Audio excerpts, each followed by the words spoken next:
दोस्तों नमस्कार।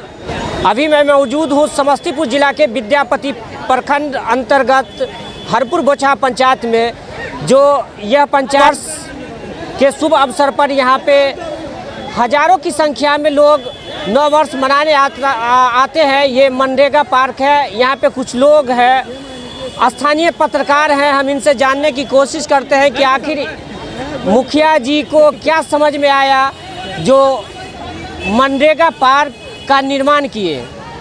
क्या नाम हुआ सर आपका? नमस्कार, प्रणाम। मैं रिपोर्टर रवि। अभी इसी विधानसभा के भी हम रिपोर्टर हैं। ऐसा पार्क पूरे बिहार के अंदर किसी मुखिया प्रतिनिधि जो होता है उसके द्वारा निर्माण नहीं कराया जाता है। अच्छे अच्छे सांसद, जहाँ तक कि मंत्री की बात है, इस बिहार के अंदर ऐसा पार्क का निर्माण नहीं कराया गया है। और ये एक ऐसे बिहार के इकलौता मुखिया है जिन्होंने खुद मनरेगा के थ्रू ऐसा पार्क का निर्माण कराया है, जहाँ की आज 1 जनवरी के लिए लाखों की संख्या में अगल बगल के ज़िले से, मतलब पंचायत नहीं, ज़िले से यहाँ युवा युवती, बुजुर्ग महिलाएं, अन्य आदमी यहाँ पे आते हैं। इस पार्क का जो लोकार्पण किया है इसको देखने के लिए 1 जनवरी की।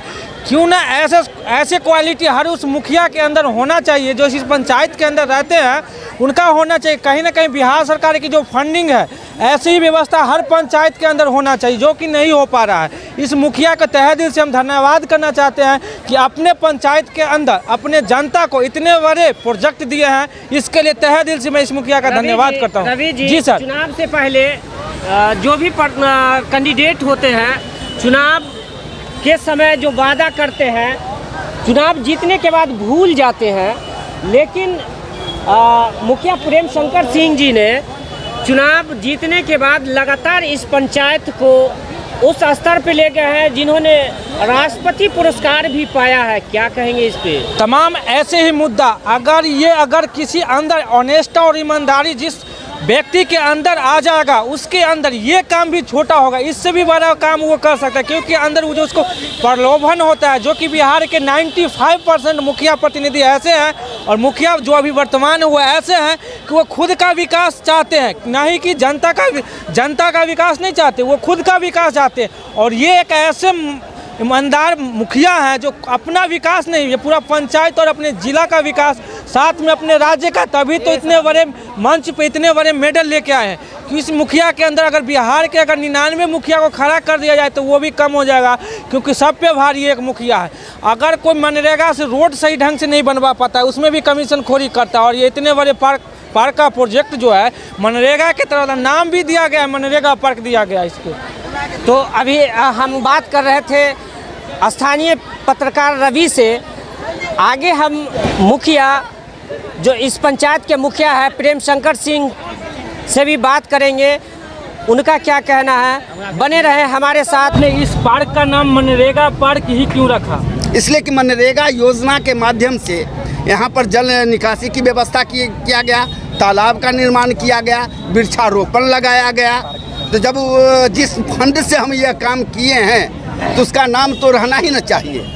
प्लास्टिक पॉलीथीन के विषय में बातचीत की गई है मुख्य द्वार पर।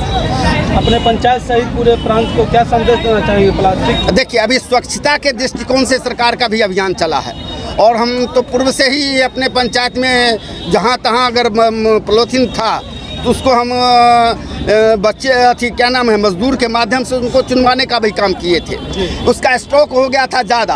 अब सरकार का भी एक निर्णय आ चुका है कि आप स्वच्छता के लिए अपने पंचायत में जो है तो प्रत्येक वार्ड में ठेला की व्यवस्था कीजिए। स्वच्छ वह जो कचरा है उसका जो एक प्रबंधन कीजिए और प्रबंधन के बाद उसमें से सूखा और गीला 2 चीज़ को निकासी करना है उस कचरा से। एक से खाद बनाना है और एक जो प्लास्टिक है उसको ले जाके दूसरे कंपनी माने उसको ट्रांसफ़र करके उसका मटेरियल बना के फिर अपना उसका उपयोग करना है। तो ये सोच है और इस पर हम लोग सजग हैं और कार्य भी आरंभ हो चुका है। क्या कहिएगा, पूरा समस्तीपुर में और अनेकों जगह पार्क है लेकिन यहीं पे अत्यधिक युवाओं का भीड़ लगता है, उस पर क्या कहिएगा? ये वो अपने आप को समझते हैं कि ये पार्क मेरा है। आपको देखने में लगा हुआ कि मुखिया को खोजने में आपको बहुत कि कौन मुखिया है। हाँ। बहुत जगह जाते होंगे तो मुखिया को पहले ही लोग देख लेता है कि 10 आदमी गिरे हुए हैं, आगे पीछे घूम रहा है। हम तो एक आम पब्लिक हैं, नाम सिर्फ मुखिया है। यहाँ पर जो भी कार्यक्रम होता है सभी आदमी अपनी उस कार्य को अपनी जवाबदेही से निर्वाह करते हैं। कहीं न कहीं बिहार के अंदर जनता मुखिया पे आवाज़ उठाती है, क्योंकि यहाँ के मुखिया भ्रष्टाचारी होते हैं। और ये आपने जो काम किया है अपने पंचायत के अंदर ये पार्क का, पूरे बिहार के मुखिया को क्या संदेश देना चाहिए? देखिए, हम एक पहले मनुष्य हैं, तो मनुष्य की जो मानवता के रूप में जो सोच होनी चाहिए, वह सोच में अगर भ्रष्टाचार आ गया तो हम मनुष्य नहीं, हम जानवर हो गए। हम यही समझते हैं कि हम तब मनुष्य नहीं, हम जानवर हैं जब भ्रष्टाचार की ओर हम लिप्त हो गए।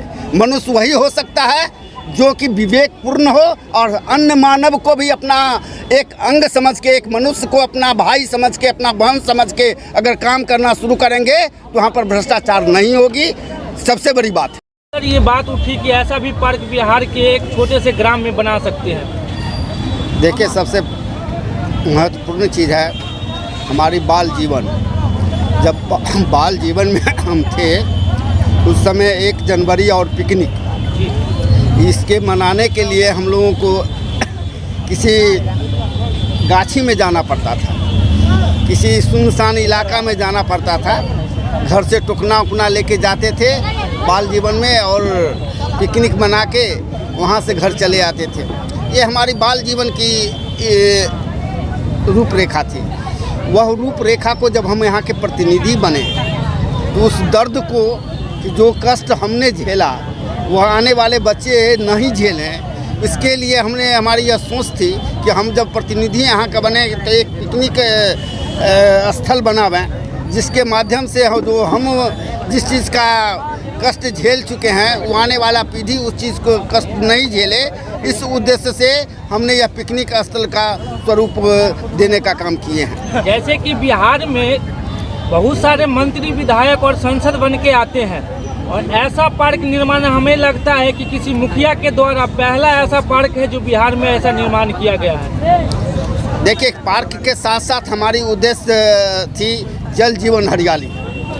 अभी मानव जीवन में जितनी ज़रूरत जल की है, जितना ज़रूरत पर्यावरण के दृष्टिकोण से ऑक्सीजन की है, तो वह उत्पत्ति कहाँ से हो, यह भी सोच हमारे दिलो दिमाग में थी, जिसके कारण हमने इस उद्देश्य को लेके चले कि पेड़ पौधा भी लगावें, जिससे कि आम लोगों को ऑक्सीजन भी प्राप्त हो। नहर का निर्माण करें, तालाब का निर्माण करें, जिससे कि यहाँ के किसानों को जो है सो खेती पटवन में कहीं दिक्कत न हो, उनको भी सुविधा प्राप्त हो। और जिस जगह को देख रहे हैं वह जगह 4500 एकड़ रकबा की है। इसको दुमरदह चौर के नाम से जाना जाता है। आज से 10 साल 12 साल पहले इस चौर में एक भी फसल नहीं हुआ करता था, या तो जलमग्न रहा करता था या तो सुखाड़े रहता था, जिसमें कास हुआ करता था। यहाँ के किसान जो हैं सो इसका मुआवजा भी देना नहीं चाहते थे। उनके पास आय का कोई साधन नहीं था। बीघा का बीघा ज़मीन तो था, लेकिन आय का कोई साधन नहीं था। तो उस समय में ही हमारे दिलो दिमाग में थी कि जब हम इस रेलवे लाइन के निकट बच्चे में खेलने के लिए आते थे और जलमग्न हो रहा करता था, तो हमारे दिलो दिमाग में उस समय सोच जगी थी कि कोई ऐसा हमारा प्रतिनिधि हो जो कि इस चौर का उद्धार करे, यहाँ के पानी को निकासी करे। ये हमारी बचपन की सोच थी। लेकिन जब हम प्रतिनिधि बने और प्रतिनिधि बनने के बाद एक मनरेगा कार्यक्रम सरकार के द्वारा लाया गया, उस कार्यक्रम में हमने देखा कि जल निकासी की भी व्यवस्था है, वृक्षारोपण की भी व्यवस्था है, जल संग्रह की व्यवस्था है। तो हमने क्यों नहीं इसका लाभ उठावें और हम अपने पंचायत के साथ साथ हमारे जो 7 पंचायत के यह चौर है उन लोगों के किसानों को भी हम लाभ दिलावें। उस उद्देश्य से हमने नहर का निर्माण कराए। यहाँ 7 किलोमीटर में हमने नहर का निर्माण कराया है। लगभग इस चौर में 15 तालाब का हमने निर्माण कराया है, जिससे कि यहाँ के किसान पानी का संग्रह भी होता है, पानी की निकासी भी होती है। और आज के दृश्य में जहाँ एक भी फसल किसान नहीं उगा पाते थे, आज 3-3 फसल जो है इस दुमरदह चौर में लेते हैं। पहले जिनकी वार्षिक आय 500 थी, आज वह वार्षिक आय उनकी बढ़ के 2500 हो गई है। जो पहले किसान की वार्षिक आय 500, मजदूर को भी अब काम मिलने लगा है। पहले खेती नहीं होता था तो उनको काम नहीं मिलता था। किसान के माध्यम से भी काम मिल रहा है और नहर के माध्यम से भी उनको काम, मनरेगा के माध्यम से भी काम मिल रहा है। उनकी आर्थिक आय बढ़ रही है और जब आर्थिक आय बढ़ रही है तो अपने बच्चे को पठन पाठन के ओर भी सक्रिय किए हैं। वह बच्चा पढ़ने लगा है और परिवार का संस्कार भी बदल रहा है, संस्कृति भी बदल रही है, सभ्यता में भी परिवर्तन हो रहा है। आज जो यह माहौल देख रहे हैं, जब सभी माहौल क्या है, यह एकता का एक सूत्र है कि हम सभी लोग आके एक पर्यावरण, जल जीवन, हरियाली के दृष्टिकोण से हम एकत्रित हुए हैं और एकत्रित होके यह एक संदेश हम लोग दे रहे हैं कि आने वाला समय में सभी पंचायत में अगर एक छोटा पार्क हो जाए और इस उद्देश्य से प्राप्त हो कि जिससे सभी को लाभ मिले, यही हमारी उद्देश्य थी, यही हमारी भावना है।